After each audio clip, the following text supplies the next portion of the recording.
지금 시장에 자금이 움직이고 있습니다. 방향이 바뀌고 있습니다. 그동안 잘 달려왔던 나스닥과 AI 기술주에 경고등이 켜졌고 그 자금은 조용히 다른 곳으로 흘러가고 있습니다. 시장이 보내고 있는 위험 신호와 자금이 움직이는 기회, 섹터 놓치면 안 됩니다. 오늘 그 흐름을 함께 짚어보겠습니다. 주도주 투자로 복리를 만드는 복리킴입니다. 시작하겠습니다. 먼저 나스닥 종합지수 차트를 한번 보시겠습니다. 4월 이후로 나스닥은 꽤 강한 흐름을 보여줬습니다. AI 인프라 투자 심리가 살아있었고 지수도 27,190까지 올라가면서 고점을 높여갔죠. 그런데 지금 그 흐름에 경고등이 두 개 켜졌습니다. 첫 번째 경고는 50일 이동평균선 하회입니다. 50일선은 단순한 기술적 지표가 아닙니다. 기관 투자자들이 가장 많이 보는 심리선이에요. 이 선을 하회한다는 건 단기 추세가 흔들리기 시작했다는 신호입니다. 그리고 이 자리가 왜 더 중요하냐면 4월 이란 전쟁 악재로 시장이 크게 눌렸다가 반등한 이후로 지수가 이 수준 아래로 내려온 적이 단 한 번도 없었기 때문입니다. 지금이 그 이후 처음 내려오는 거라 그 의미가 더 크다고 볼 수 있습니다. 두 번째 경고는 6월 최저점 수준까지 내려왔다는 점입니다. 사실상 마지막 저항선입니다. 마이크론이 지난주 실적을 발표했습니다. 시장 예상을 뛰어넘는 호실적이었어요. 덕분에 나스닥도 잠깐 반등을 했죠. 그런데 그 반등이 오래가지 못했습니다. 호재를 받고도 다시 밀려 내려왔습니다. 호재를 눌러버리는 시장은 아래로 누르는 심리가 그만큼 강하다는 뜻입니다. 지금 이 자리를 지키느냐, 못 지키느냐, 만약 이 지지선마저 무너진다면 그동안 강하게 달려온 AI 기술주들이 본격적으로 쉬어가는 구간에 진입할 수 있습니다. 다만 이 방향이 무조건 맞다고는 할 수 없습니다. 7월에는 시장에 자극을 줄 수 있는 변수들이 남아 있습니다. 삼성전자 잠정 실적, SK 하이닉스, ADR 상장과 실적 발표, AI 인프라에 대한 투자 심리가 완전히 꺾인 건 아니에요. 그렇기 때문에 지금은 분기점입니다. 제가 보는 시각에서 말씀드리자면 마이크론의 호실적에도 불구하고 다시 50일선 아래로 내려왔다는 점에서 지금은 기술주가 쉬어갈 수 있겠다는 가능성을 열어두고 경계해야 할 시기라고 생각합니다. 이 지지선이 다시 위로 올라오는지 아닌지를 확인하면서 대응하는 것이 맞다고 봅니다.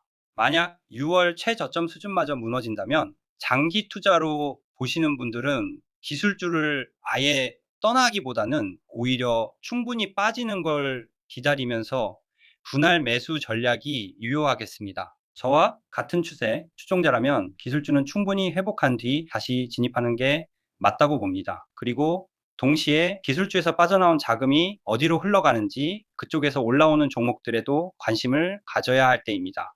그렇다면 지금 그 자금은 어디로 향하고 있을까요? 다음 챕터에서 바로 살펴보겠습니다. 이 차트를 보시겠습니다. 최근 한 달간 섹터별 수익률입니다. 한눈에 보셔도 느끼실 겁니다. 위로 올라간 섹터와 아래로 내려간 섹터가 극명하게 갈립니다. 가장 많이 오른 섹터는 헬스케어입니다. 한 달 동안 7.74% 상승했습니다. 반면 기술주는 마이너스 2.87%로 마이너스입니다. 여기서 중요한 포인트가 있습니다. SK 하이닉스, 삼성전자, 마이크론은 최근에야 빠지기 시작했습니다. 그런데 시장 전체를 보면 이 소수의 AI 기술주들이 올라가는 동안 나머지 대부분의 기업들은 이미 빠지고 있었습니다. 즉, 시장은 겉으로는 강해 보였지만 속은 이미 균열이 나고 있었던 겁니다. 그리고 그 자금이 향한 곳이 바로 헬스케어였습니다.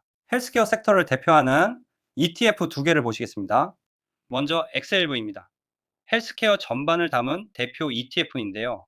차트를 보시면 141에서 143달러 수준까지 눌렸다가 지금 160달러를 돌파하는 흐름입니다. 거래량도 눈에 띄게 늘어나고 있습니다. 기관 자금이 들어오고 있다는 신호입니다.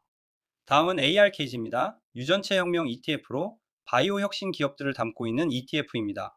이 차트가 더 인상적입니다. 24달러대 저점에서 출발해서 지금 41달러까지 올라왔습니다. 거래량도 평균 대비 127% 급증했습니다.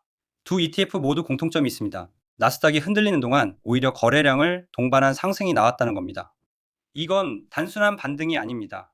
자금이 기술주에서 빠져나와 헬스케어로 유입되고 있다는 리밸런싱의 증거입니다.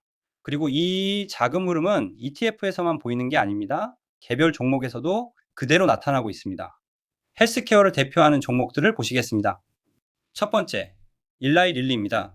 비만 치료제와 당뇨병 치료제로 전 세계 시장을 이끌고 있는 제약기업입니다. 최근 7% 상승하며 1200달러를 돌파했습니다. 거래량도 평균 대비 188% 급증했습니다.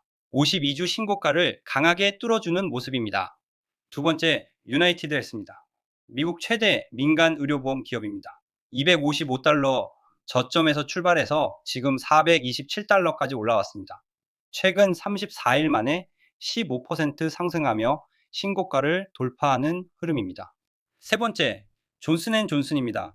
의약품부터 의료기기까지 헬스케어 전반을 아우르는 글로벌 대형주입니다. 220달러대 바닥을 다지고 지금 254달러, 신고가를 돌파하는 흐름입니다. 거래량이 평균 대비 118% 늘었습니다. 그리고 하나 더 보시겠습니다. 가던트 헬스입니다. 혈액 검사 한 번으로 암을 조기에 진단하는 기술을 가진 기업입니다.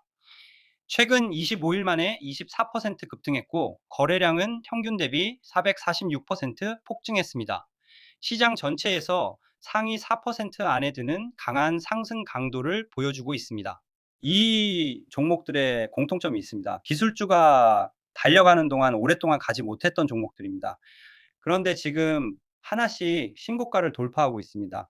이건 단순한 반등이 아닙니다. 이제는 우리 차례다라는 기세가 차트에 그대로 나타나고 있는 겁니다. 추세 추종 입장에서 보면 지금 가장 눈에 띄는 신호는 신고가 돌파입니다. 신고가를 돌파하는 종목은 위에 눌리는 매물이 없습니다. 팔려는 사람보다 사려는 사람이 많다는 뜻이고 그 자체로 추세가 살아있다는 증거입니다. 그래서 추세 추종자라면 지금 이 헬스케어 종목들의 움직임을 그냥 지나칠 수 없습니다. 다만 여기서 한 가지 짚고 넘어가야 할 게 있습니다. 지금 이 흐름이 진짜 대세 전환인지 아니면 기술주에서 잠깐 빠져나온 자금이 일시적으로 몰린 건지 아직은 확신하기 어렵습니다. 하지만 강한 돌파와 거래량이 동시에 확인되고 있기 때문에 저는 이쪽 방향으로 흐름이 만들어지고 있다고 보고 있습니다. 그래서 지금은 두 가지를 함께 확인해야 합니다. 나스닥 종합지수가 다시 51선 위로 반등해서 21일선까지 회복하는지, 그리고 헬스케어에 지속적으로 자금이 유입되는지, 이 두 가지 흐름을 확인하면서 대응해야 합니다. 쉽게 말씀드리면 단기적으로는 자금이 들어오고 있는 헬스케어에 집중하면서 기술주는 21일선을 강하게 돌파하는 흐름이 확인될 때 다시 보는 전략입니다. 시장은 항상 반전이 있습니다. 기대가 가장 높을 때 조심해야 하고 확인된 추세에 올라타는 것이 추세 추종의 기본입니다. 지금까지 나스닥 경고 신호와 헬스케어로 흐르는 자금 흐름을 함께 살펴봤습니다. 기술주가 쉬어가는 이 시기 무작정 불안해하기보다는 시장이 어디로 움직이는지 방향을 읽는 게 중요합니다. 그 방향에 맞게 대응하는 것, 그게 추세 추종의 핵심이라고 생각합니다. 지금까지 주도주 인사이트를 전달하는 복리킴이었습니다. 영상이 도움이 되셨다면 좋아요와 구독 부탁드립니다.